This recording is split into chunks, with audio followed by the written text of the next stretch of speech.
So as mentioned, I'm the chair of the Talent Council, and I have served one previous term as a member of the Talent Council. I'm the director of business development and technology at Oric, and I've been a member of ILTA for over 20 years, which is a relative newcomer compared to some members. And let me hand it over to Jonathan. My name is Jonathan Burley. I sit on the Talent Council. I'm also the member liaison for Portland, Oregon.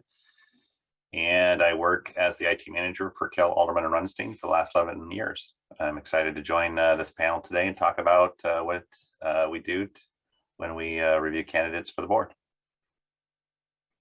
Hi, I'm Angela Dowd. I am the Director of Practice Innovation in Boston, Massachusetts. I have been with my firm more years than I would like to admit, since I was but a wee tadpole, if you will. I've been a long time ILTA volunteer, being a local city rep, regional vice president, and now I am concluding my third term on the board. I have been secretary of the board, president of the board, and I am currently treasurer of the board. Thank you, Angela. So I wanted to touch base a little bit about what the election process is as it exists today.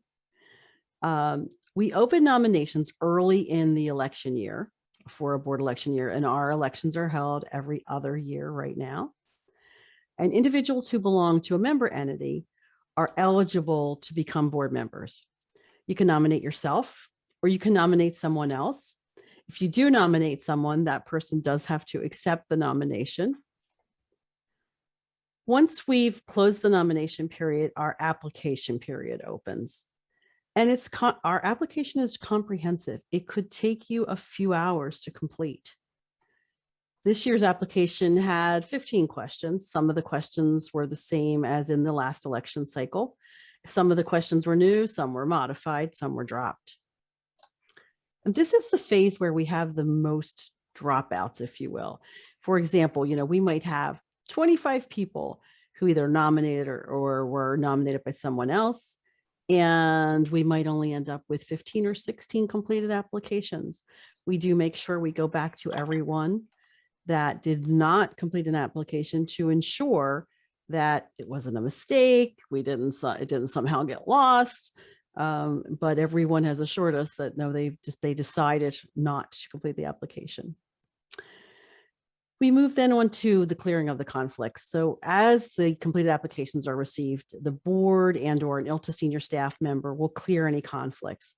And an example of a conflict might be that there's a family relationship with someone who's applied, and that person has someone in their family who works at an ILTA business partner. So we want to make sure that those types of conflicts are cleared. And I'll turn it over to Jonathan. All right, I was just posting in the chat. If you have questions, please go ahead and post them there. We'll be taking Q&A near the end. We really want this to be a conversation. So if you got questions, please ask. We're happy to answer. There's really only two things we can't talk about in this process. One of them is who applies and who is nominated to serve on the board. And then the second part is how the Talent Council deliberated specifically on each candidate and how we voted. But other than that, we're happy to take questions and answer anything that you might ask. So our next step in this process is who to interview. We've now got a stack of applications. We've read through them as a board or as a committee, and we've taken thorough notes. They've been vetted for conflicts. And there's nothing that requires us to give everybody an interview. But we give everybody a feedback session. So let's say a person came in, they wanted to be, they applied, we didn't interview them, we could give them a feedback session to explain why and what are areas they might, we were maybe wanting to see on the application or that would help their chances next time. So some of the considerations that we do decide on whether we interview or not is have they applied in the past? Were they interviewed in the past? How did that go? Was that candidate elected? Are they serving on the board currently? Do they show primarily a strategic thinking mindset in their application? It can be kind of hard for some of us that deal with operations every single day in our jobs to get down into the the weeds and you want to plan everything, but that's really not the role of the board. The board is just think strategically, and the professional staff does most of the operations of ILTA. Doesn't mean that they're not contribute to maybe shaping how some of the operations are executed, but mostly it's going to be strategic, and we're going to look for that in the application. Then what is the perceived and actual candidate's reputation among the membership, professional staff, volunteers, and talent council? Remember, we're trying to create a board that gets along with each other. They get along with each other, and they get along with the membership as well. So we solicit feedback and from others and among ourselves on that perceived reputation. That helps us narrow down who we might be interviewing. And then, does the application show a grasp of the knowledge, skills, and attributes necessary to serve on the board? Those are all published. We can send you a copy if you don't have one, and they're pretty exhaustive, but there are certain knowledge, skills, and attributes that are necessary to serve on the board of ILTA that are very specific to ILTA's culture and our vision and mission. Jonathan, one thing I wanted to jump in here, Mhm. just in case people didn't know, even current board members, if they choose to apply again, are required to fill out the complete application and perform an interview. It's not automatic.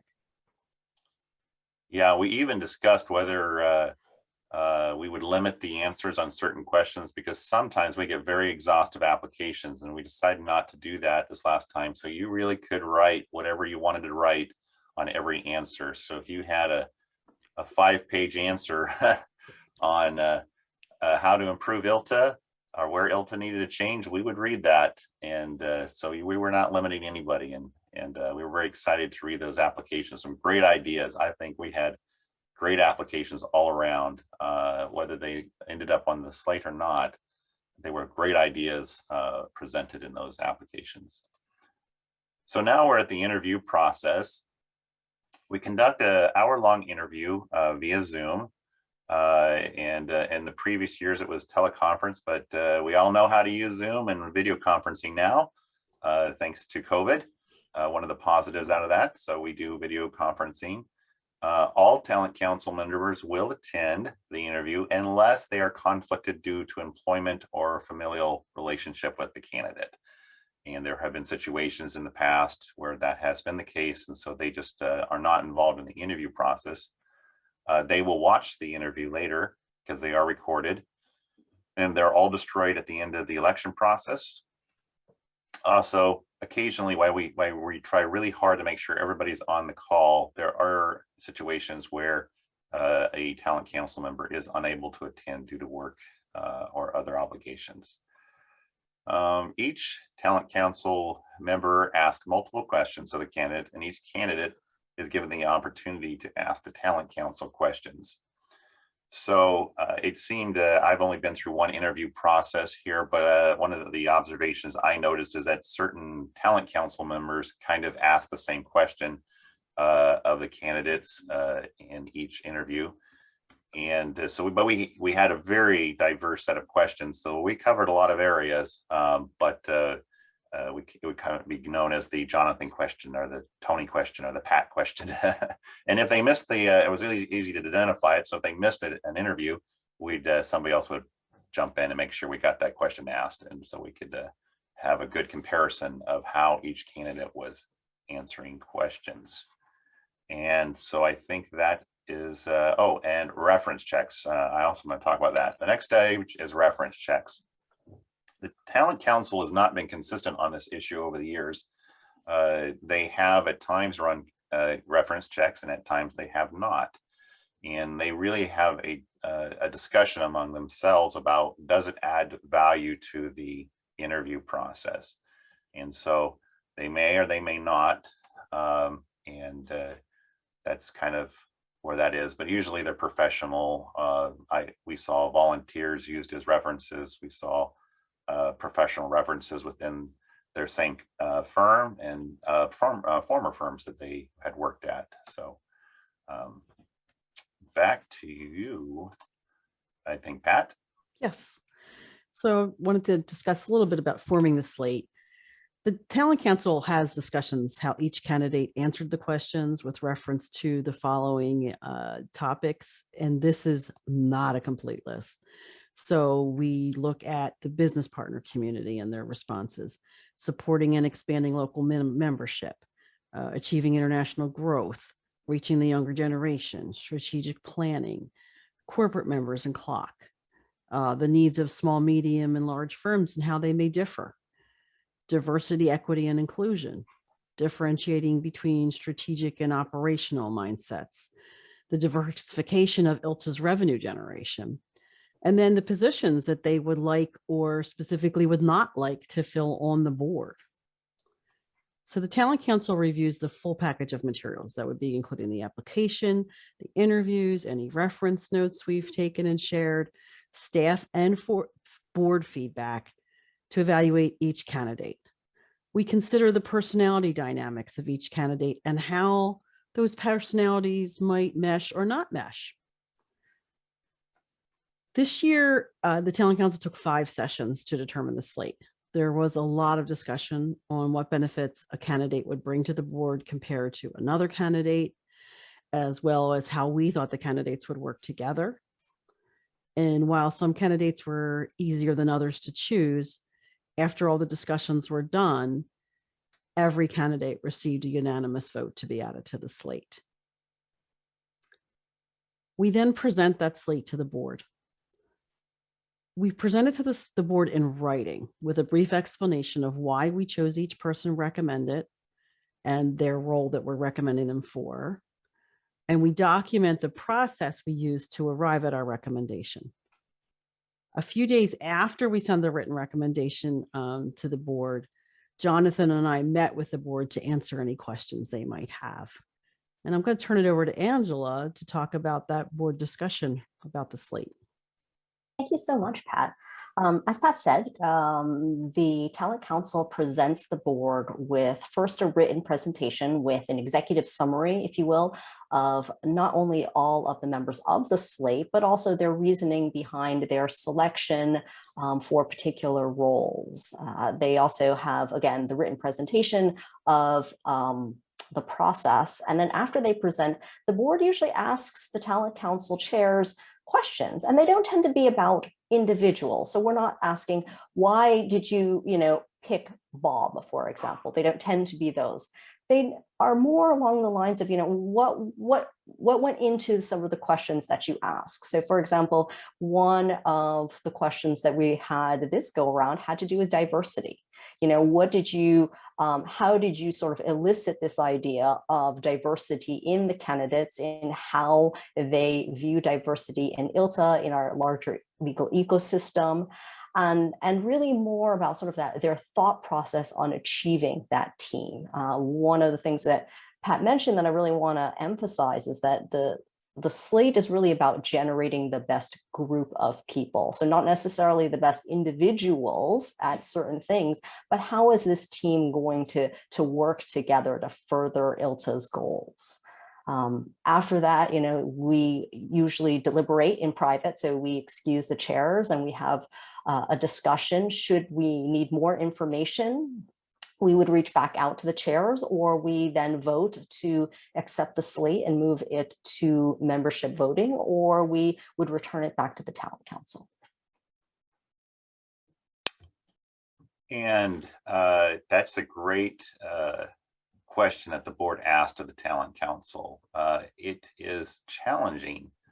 If you go back to our list of areas that we're looking for, business community, local cities, international growth, younger generation, strategic planning, corporate, small, medium, large firms, diversity, inclusion, strategic operational mindsets, diversification of revenue generation.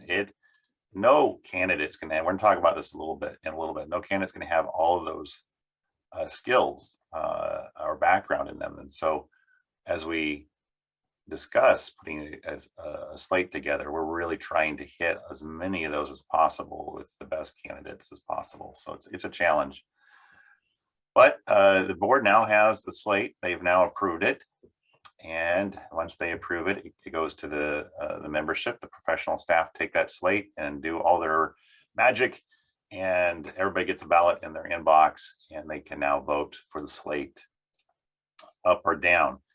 And then I believe there's a 10% of the membership requirement. Who can vote? That's a good question to ask. The designated voter of every member entity is allowed to vote. So every, we have 16 attorneys. I work for a small firm, and one person within our firm is allowed, is appointed as the designated voter, and they are the ones that vote in these elections. So 10% are allowed, is quorum. We need at least 10%. And I think we had 242, if memory serves me right, that voted. And Pat, what was the percentage turnout?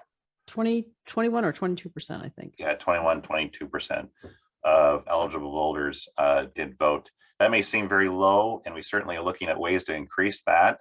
It's actually pretty good as you compare it to other nonprofits of our size and function. If the membership votes in the majority to approve the slate, then they are seated. Not immediately, but they are elected. Maybe Angela can talk about the process of when they actually get seated. And they don't get seated until after the annual general meeting in August. So that's the close of the annual general meeting is actually the official term end and start. However, we have found, and this is, ILTA has been doing this for a long period of time before the slate, that usually in the meeting or two, the board meeting or two, and we meet in person quarterly, we do an orientation for incoming board members. And then though they are not voting board members, they participate in the conversation. They participate in, liaison calls, and basically they get to shadow the board for a period of, 3 months or so. And we have found that that's a really good way of sort of giving somebody a larger runway rather than just dropping them in and saying, welcome to the board, here you go forth and make these strategic decisions. Then they have, a bit of history in terms of what conversations have been had. They also get experience in terms of sort of the process of the board, how the board tends to operate in the boardroom, what our sort of cadence is, our communication formats, and all of that fun stuff. Thanks, Angela. So this would be a good time if you guys have any questions about the process, because the next thing we wanted to cover is, what are the types of things that we as a talent council think make a candidate stand out when we're looking at all the candidates? So if there's no questions about the process, we'll kind of move on to a different area here. And seeing none, I'll throw out the first one that I could think of, which is we look to see that people have been involved, in ILTA, hoping that they understand the ILTA culture, which is somewhat unique. I mean, I belong to other associations, I belong to LMA. I have met with people from AALA. We're a little bit different, and it's different in a good way, right? So we want to make sure that people understand, that are applying, do they understand our culture? A volunteer, I mean, just that's going to help you show a history with ILTA, and will also help you understand just how it's formed, and that form has changed over the years. I was a I don't forget what, it's not a regional vice president, the other vice presidents that we used to have. PGVPs. Yes, PGVP, practice group vice president, right? So it's very helpful to volunteer and work your way, just through a couple different volunteer positions to really understand how ILTA works, and also where your passion lies. Like if you don't like making content, then probably not a good idea to volunteer for the PPC.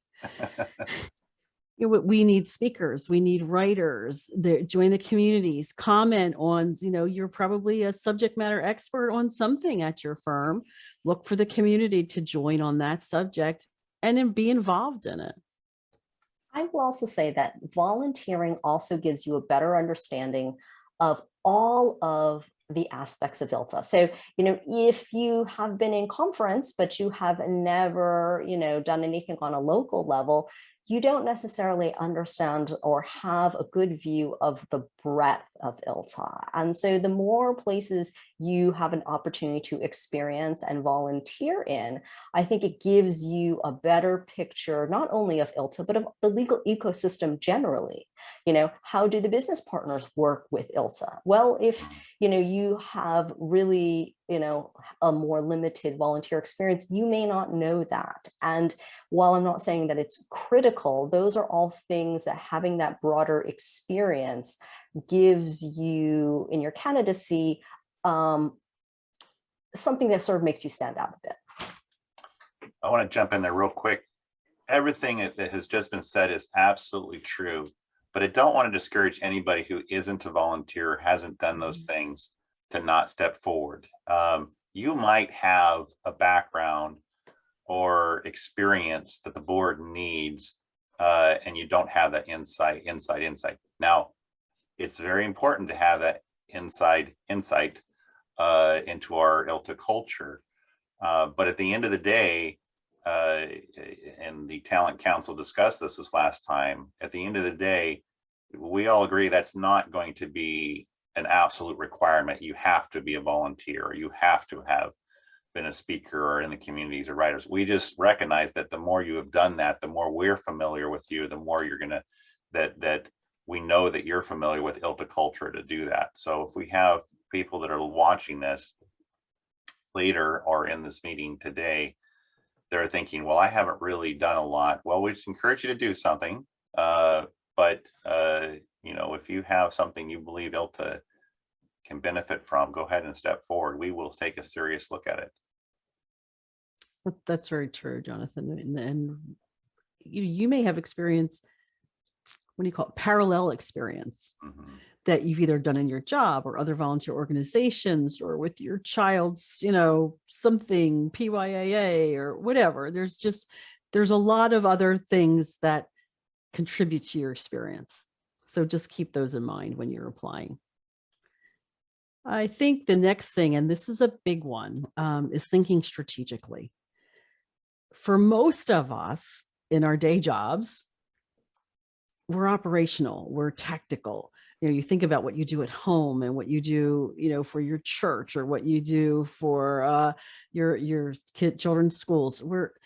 It's all tactical. They need people to jump in, use their hands, and get things done. But we're looking for the strategic direction for ILTA. And you have to be able to show that you can do that too. You can think strategically and prove to us that that's going to be your focus when you're on the board. So what can you guys add to that? I would say that, again, this is my third term on the board, and I have seen, it's a conversation that we have in the boardroom as well. This idea of thinking more strategically, acting more strategically. Yes, there are definitely some more tactical operational things that we do, and we work in conjunction with the CEO very closely, but the CEO is really the one who manages those operational aspects, where the board provides the strategic direction. So sometimes we'll get candidates who are looking to board servers who want to do, right? And there's nothing wrong with wanting to do. I don't think that that's less, or that gives people gratification. And the thing with the board is that you really don't. People ask me about conference. You know what? Conference committee manages all of the educational. The board has nothing to say about that. The actual facilities and functions, I can tell you, Dawn, Tracy, the ILTA staff are magicians, and they do all sorts of magic there. People have sometimes this belief that the board does, right? And they are not hands-on. And so that's a difficult transition sometimes. And even in the boardroom, as I said, we keep each other honest. We'll say, hey, you know what, we're too in the weeds with this. Because again, we do this all the time in our day jobs. It's hard to make that transition. On the other hand, the board is involved in some operations, like My ILTA is an initiative coming out, and how you execute on My ILTA is very key to how ILTA is ILTA. So the board's going to have a little say-so and saying, this is kind of our vision for this platform. It's not just an objective, which is more strategic on what we want to do, but So there is some elements of it. Absolutely. No, but, and absolutely. It's not yeah. completely strategic. I just mean that, but in the sense of MyILTA, we're not picking the platform, Right. right? We're not doing the vetting. I Right. can say what I, as an individual member, would like, but I'll be honest, do I know what platform would best serve 22,000 people? Heck no, I have no idea. That's not my expertise. And I'm Right. always going to leverage the expertise of others, whether that's volunteers or staff for that.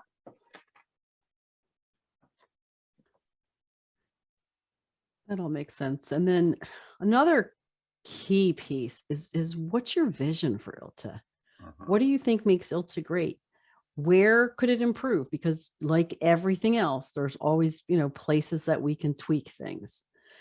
And this was, I mean, I think, Jonathan, we probably asked a lot more questions about this area than any Mhm. other. We did. And it's hard because, I didn't coin the phrase, but I used it in our deliberations. Being objective is very important in this process. If we see what's called a hero complex, ILTA's wrong and everything, and I can fix all the problems, it's great. You have a lot of ideas on how to fix ILTA, if ILTA needs fixing. But in the boardroom, we know that's not gonna, the board has to come to ideas together and they listen to one another. And so having a real objective view of here's what's good, here's where it's maybe needs a little improvement, and here's where maybe we need to say goodbye to the past, or we need to reinvent ourselves here is really key. And when we watch candidates in the interview, we're really looking for that kind of mindset. And I think Because that open, to your point, Jonathan, that open-mindedness is really important. And that's one of the values I think that comes from board service as well, is you are going to meet people from a wide range of legal experiences. Mhm. So on our current board, we have people who are former practicing attorneys, who are C-suite in G100, who are directors / C-suite in very small firms, who have been in legal for a long time, who've been in the corporate world. And each one of them comes with their own lens, if you will. And that's what makes the boardroom very rich and rewarding. I will be honest, very rewarding. But at the same time, when a board speaks, it speaks with one voice. So you have to be able to have those rigorous, honest conversations. And then, again, as you said, putting away that idea of you as an individual, this is my idea, and being able to come to a consensus and then present that as a vision, unified vision for the organization. Definitely so. All right. The next is make sure that you're bringing something to the table. No candidate is going to be the perfect candidate and meet all the knowledge, skills, and attributes that we're looking for in a board candidate. But you have to be good at something that's going to bring value to the board and to ILTA. Whether it's as Angela was mentioning, whether you're from a small firm, whether you can address diversity or affinity with a diversity, whether you have an international background, whether you have a corporate background. What is it that you bring that's unique or special? I think it's about knowing your strength as well, right? Is that having that confidence and saying, I have a deep experience in a particular thing.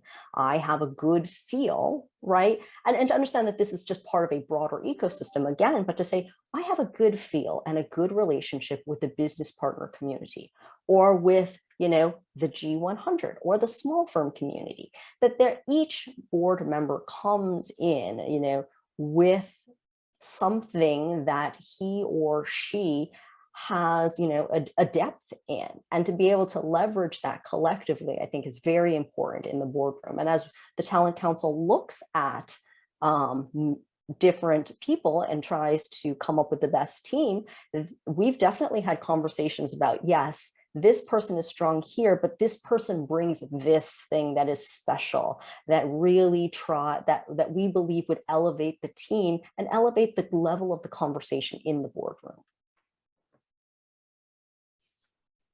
Now, this next item ties back to something Angela was saying, but humility. There are so many strong personalities on our board, but each person has to respect the other as individuals, professionally, and just, it's that ability to listen and listen carefully. I think that is a trait that we're looking for when we're interviewing candidates.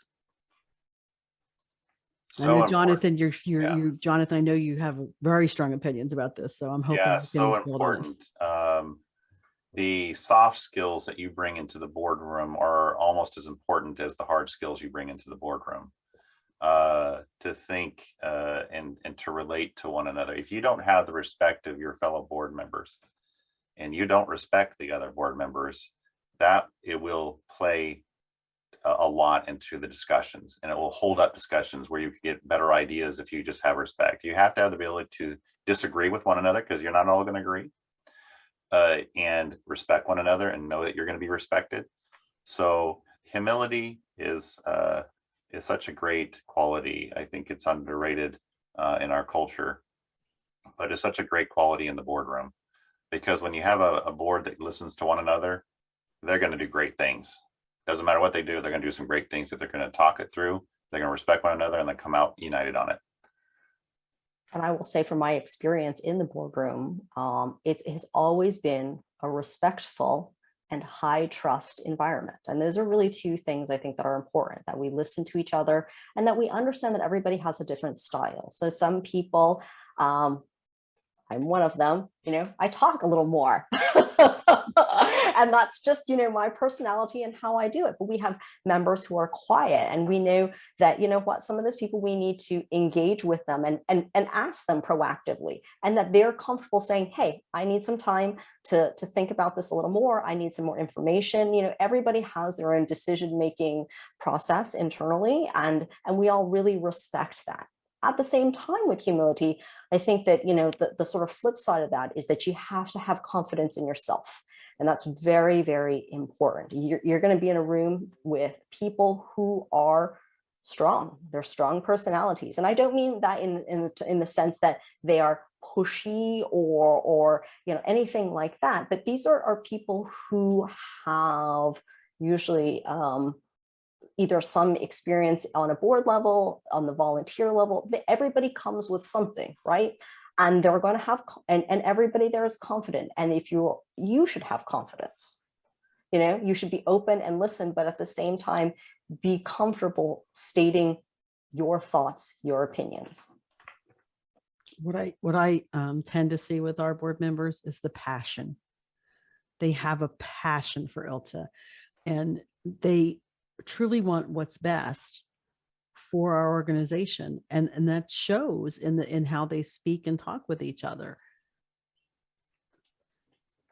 Our next thing that we were going to suggest to become a board member is interview well, and that sounds very trite in a way, but practice. Not everybody's interviewed recently. These are skills that get rusty after a while, so you want to be prepared, and you want to balance between sharing your thoughts and then asking, for whatever the next question is from the talent council. If you talk a whole lot or ramble, then we're not going to be able to ask more questions and get the knowledge that we need to make a recommendation. We'll know less about you and your vision for ILTA. Anything you guys want to add on that one? No, it's a hard one if you're not practiced on it.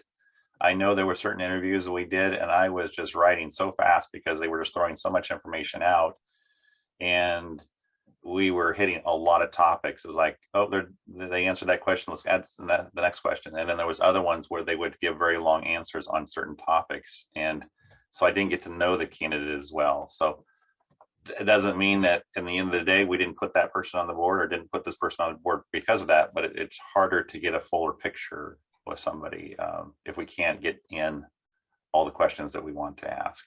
Agreed.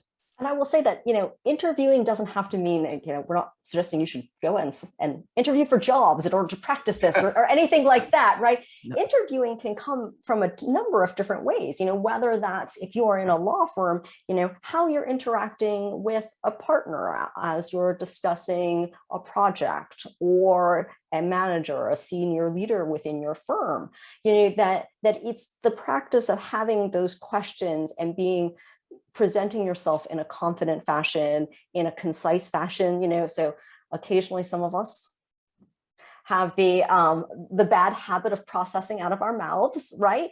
And so it's a bit of that moment where you're taking that moment to sort of regroup your thoughts, present it in a confident, concise fashion. And that is something that, when we say, interview well, I just want to make sure that we don't mean that you need to go out and find opportunities to interview. Your interactions on a daily basis at your firm or your company, your legal department, provide you with those opportunities with which to do that.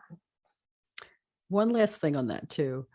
It is never a black mark against a person that's interviewing to say, give me a moment to think about that, like to pull your thoughts together.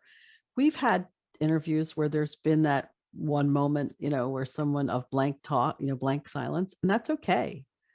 Because if you don't have your thoughts together, you're probably not going to interview as well as if you took a moment to gather your thoughts together. Absolutely. And I will say that actually translates very directly into the boardroom. We'll all say, you know what, I need a minute, and to say to your interviewer in the board interview process, let me think about that for just a second and take that moment. Silence is okay. We don't have to fill every empty space, and to take that moment to be able to come back with the answer that you are comfortable with, I think is important.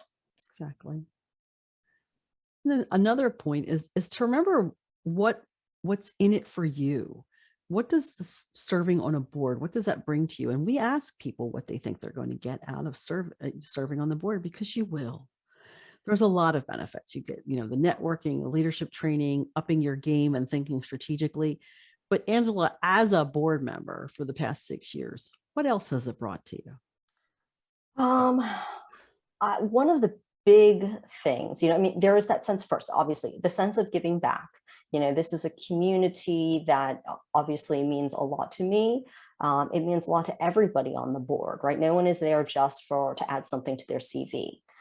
And so there is that gratification of doing that. But the diversity, and I know there are only 7 people there. I have met people from such a large range of experience and different styles, and the ability to learn and pick and choose, honestly. Like Chris Boyd will do something that is spectacular, and I couldn't do it that way, but I can take that little nugget of it and transform that into something that's me. And likewise, Kara Portwood is, the most gracious and strong woman, and I can take a bit of her, of things that I admire about her that I can do, because there are many things that she does that I could never do. And then again, transform that into something that that improves my leadership as well. And I will also say that it forces you to become more confident. Again, you need to be able to have these rigorous conversations, sometimes heated conversations, but at the same time, respectful ones that you all know that you're trying to achieve the same end goal, right? Which is the betterment of the organization. And so that overarching mission and belief is really a very binding thing. And I will lastly say that it gives you some professional development that may be very different and not readily available in your professional life. In my professional life, I don't really have to speak in front of 1,000 people like on a moment's notice. And you know what? I have that experience. And while that may sound daunting, the level of support, both from within the board and the staff and the volunteer community, is so high. First time I spoke at ILTA for a volunteer event, a wonderful woman named Kathy Riley and Helene Newman pulled me aside and said, just remember, everybody here wants you to succeed. So just go out there. And it doesn't mean I don't put on red lipstick because it makes me feel more confident. But everybody there wants you to succeed. And that, I have to say, is a very confidence building thing that has really helped me in my professional life.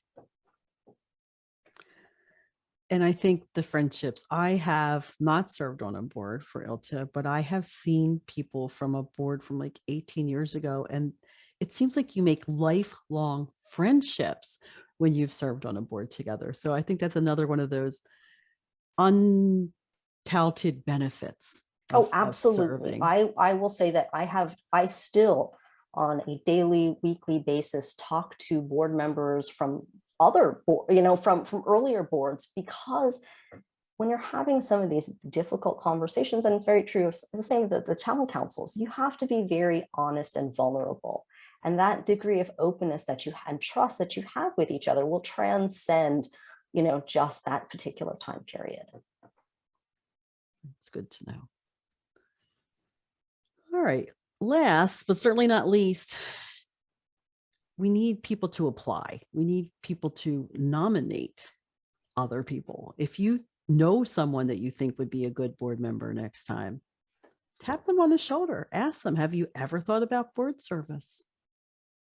Because it's important that, we pull from a large pool of qualified people. And we know there are more qualified people than those that are being nominated.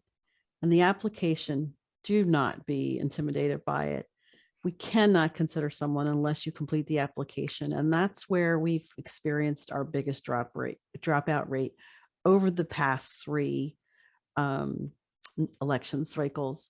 So this last time, it was upwards of almost 40%. So of the number of people who nominated or were nominated by someone else and agreed that they wanted to apply, and then to those that filled out the application, there was a dropout rate of almost 40%. So we're asking to people not to let the process intimidate them.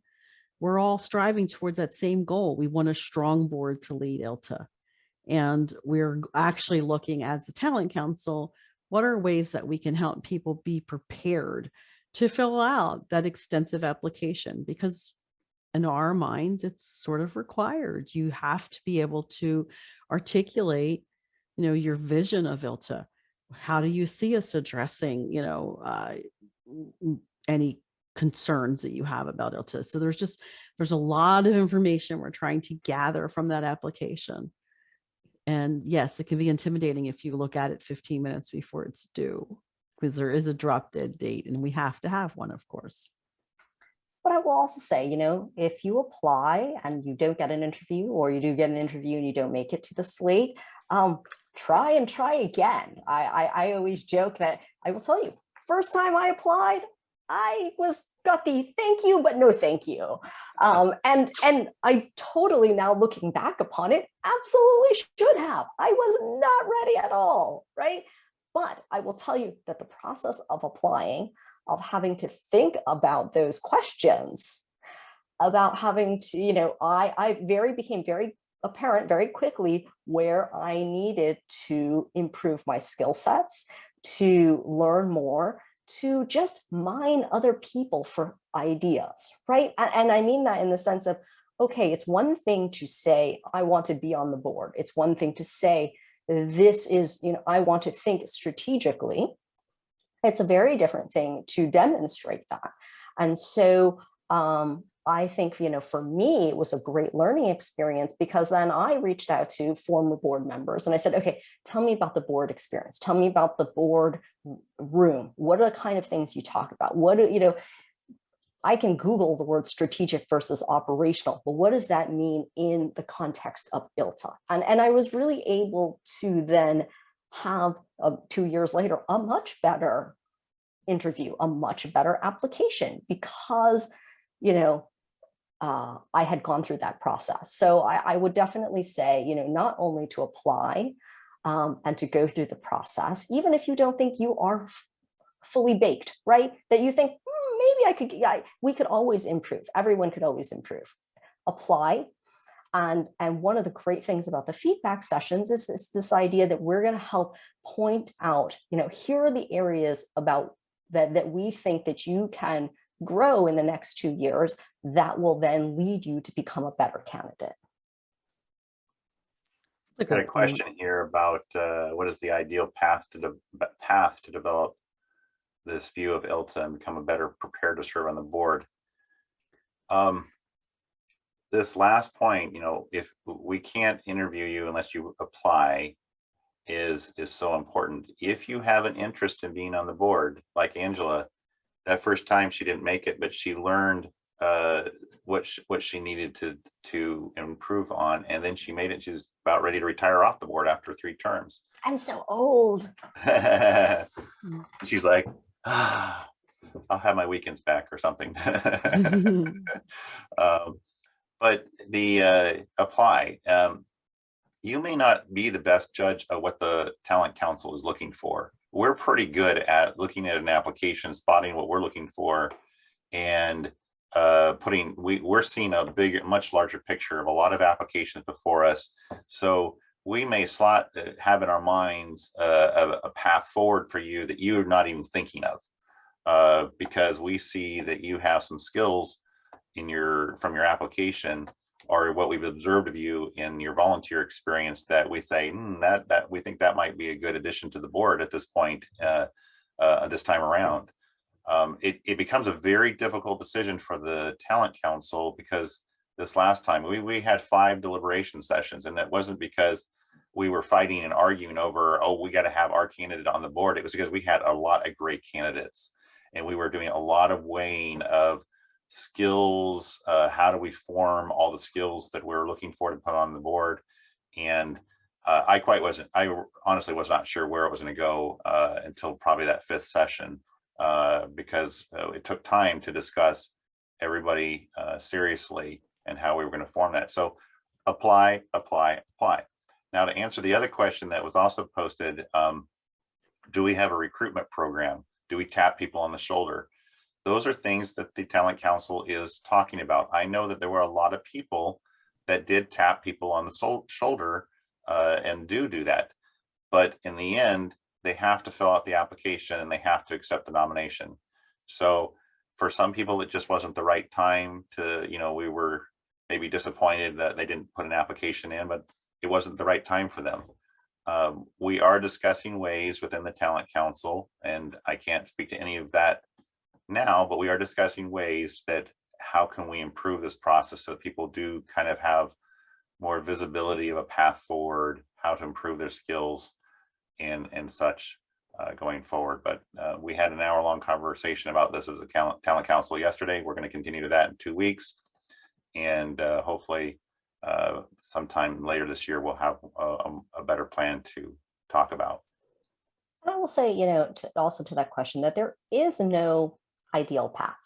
I don't believe that there is no the ideal path, and in the sense that I would definitely say to people who are interested, if you haven't, read the strategic plan first, right? So that is our main sort of document that we put together, and it outlines a couple of things. One is sort of the idea of what are the ILTA strengths and what are its weaknesses. Where do we see environmental threats in the legal ecosystem as a whole?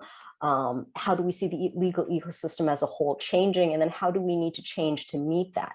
And I think that gives you sort of a good starting place to start thinking about, where the board's head is at, if you will, right? And so that kind of gives you, I think, an overview of sort of what the sort of the level of conversation that is occurring in the boardroom. From there, I think that you can look at your own experience and say, okay, I have experience here, but I know nothing about this other thing, right? That's in the strategic plan. Well, how do I then get some knowledge, experience in those things that I don't have, so that then I can have a conversation, right? Just even enough to say, hey, here are the things that I know about it. I've learned about it. I don't have personal experience, but that is what I'm relying on another board member for, right? So you don't have to be an expert in everything, but to have enough knowledge of the broader ecosystem and sort of where the board is thinking, I think is very beneficial. I will also say that, and I'm speaking for every board member, former board member, I have never met a board member who is not willing to have a conversation with you about their board service. right? So reach out to them, reach out to me. I'm happy to have a conversation about not only my experience, but where I thought, you know, I could have improved, the skill sets that would have made it easier or harder for me if I had or didn't have them in the boardroom. I think that is something that is possible for some people, again, depending on your comfort level. And we're happy to offer you concierge service to introduce you to other board members or talent council members. I did put into the chat 4 steps that I think are important. Angela touched on one. Read ILTA's strategic plan. There's a link on the website. Read ILTA's bylaws. Again, there's a link on ILTA's website. It's important to understand how is our organization governed. You can learn how the eligibility requirements to be a board member, and then, you know, volunteer, learn more about ILTA. These are the 4 things that I think would help anybody in their path to becoming a board member, if that's what they want to go to, you know, that path they want to go down.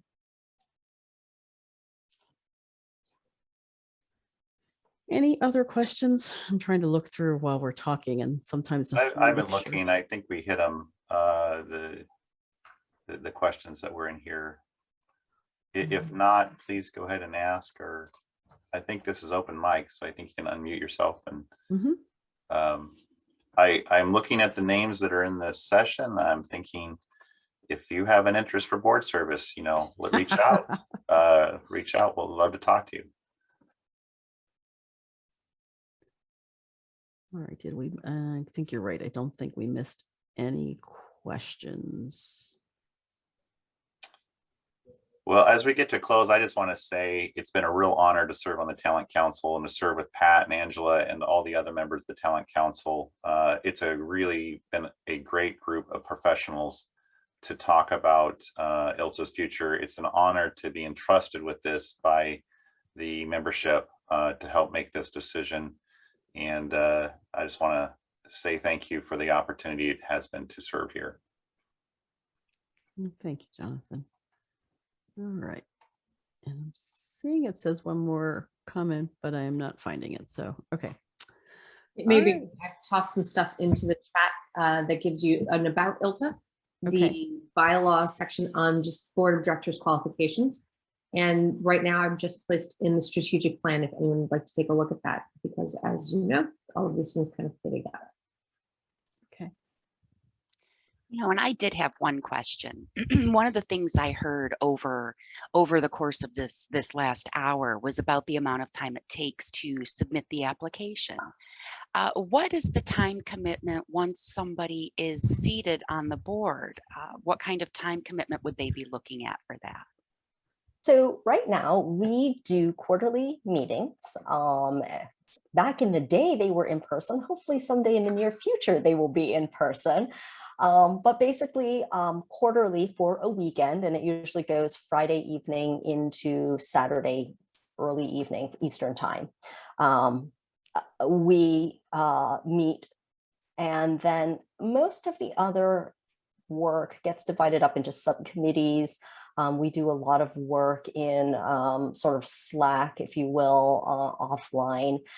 It tends to come in bits and spurts. So it's really hard to say that, oh, it's 2 hours a month, for example, because some months, if you're working on a particular subcommittee, it may take a lot more. Sometimes it's a lot less. So it's really hard to say about those things, but the monthly, quarterly are really is that big portion. And then each one of us is at least one board liaison. So for example, as the treasurer, I have the AFEC, or the Audit, Finance and Investment Committee. Sorry, we love our acronyms at ILTA. And then I also have the Talent Council. So the Talent Council meets every 2 weeks. AFEC meets every month. So that's, again, an hour for each of those meetings. So 3 hours there. So, it definitely does add up a little. I don't think it's overly onerous, but it's definitely something to be aware of going in.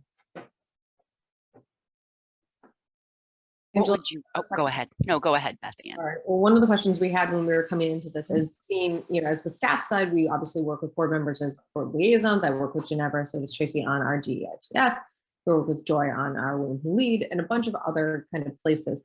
What would you like to see the board continue to grow and do from a staff perspective? Is there anything else that you think that people who are coming in new to the town council, new to volunteer roles, could provide for you to help the board kind of increase their outreach? Ooh, that's a good one. I mean, I think that, and it's interesting, as the organization has grown, the caliber of our staff has really risen to the occasion, right? So that, rather than a generalist, which is what we needed in the initial onset, right? As a smaller organization, the staff is now really invaluable, especially in this new day and age where people are running a lot leaner in their firms, in their legal corporations. The amount of time that they have to volunteer is very different. I think that staff has been invaluable and really not just in terms of doing things, but in terms of their expertise, right? I'm going to use you as the example because you're on the screen, Beth Ann. You make my words actually sound like cohesive English language on paper, because I'm sure you roll your eyes at me sometimes when I send you things and you're like, really? You graduated with a degree and this is what you wrote? And she's trying not to smirk at me, but that's totally what it is, That's right? nothing. No. Absolutely. It totally is what it is.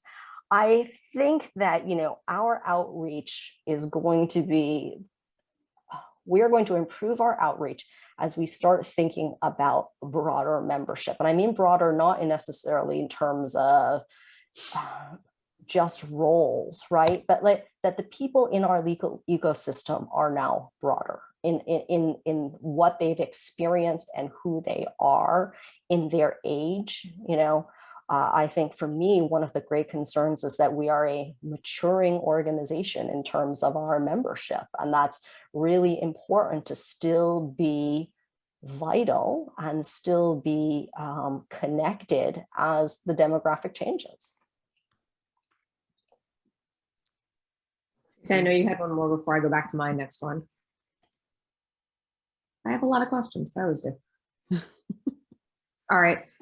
If someone were to look at ILTA as obviously the two-sided organization, we've got our member side, we've got our business partner side, and they really do work well together. Mhm. One of the questions we see all the time is from the business partner perspective. How do you think business partners can become more involved on kind of the actionable side for the board? Do you think that there is a place really for this? Obviously with Jack, there's been a bit of a transition, if you will. Absolutely. We, with Jack Thompson joining, we had our first corporate member. And I think that is so spectacular. I cannot tell you, I can gush more, as you can tell, I'm a gusher, about all of the brilliant things that he brings. His perspective, in many ways, it also helps in terms of thinking about ILTA as an organization, because ILTA as an organization runs more like a company, like a corporation. He comes from a legal corporate legal department than it does a law firm, which, as many of us who are in law firms know, our accounting is wonky, our management structure is wonky. It's just the whole thing is a bit wonky. So I think that that's really important. I think from a business partner perspective as well, I think that naturally over time there will just be more integration. And this idea of the bright white line of years past where they just sold us things is just wrong now, right? So many of us now have business partners integrated into our firms as members, if you will, right? Like we outsource different portions, we have people who augment our staff. And I think that the natural progression of that is that eventually the business partners will just merge in more with the membership. What that level is, I don't know quite yet or when, but if I were to take a guess, I would very comfortably say that that will happen. Awesome. And it's happened in other organizations that are similar to us. Absolutely. And it's already happening in, perhaps not the governance areas yet, but it's certainly happening in content. And to have it happen in content, I will say I was on the membership task force and we had business partners and members and it worked really well. And nobody did the thing that everybody fears, oh, they're going to sell to us all the time, or they're only going to be looking out for their company. It was not that at all. And I think that that was, for me, a very great example of the success possible.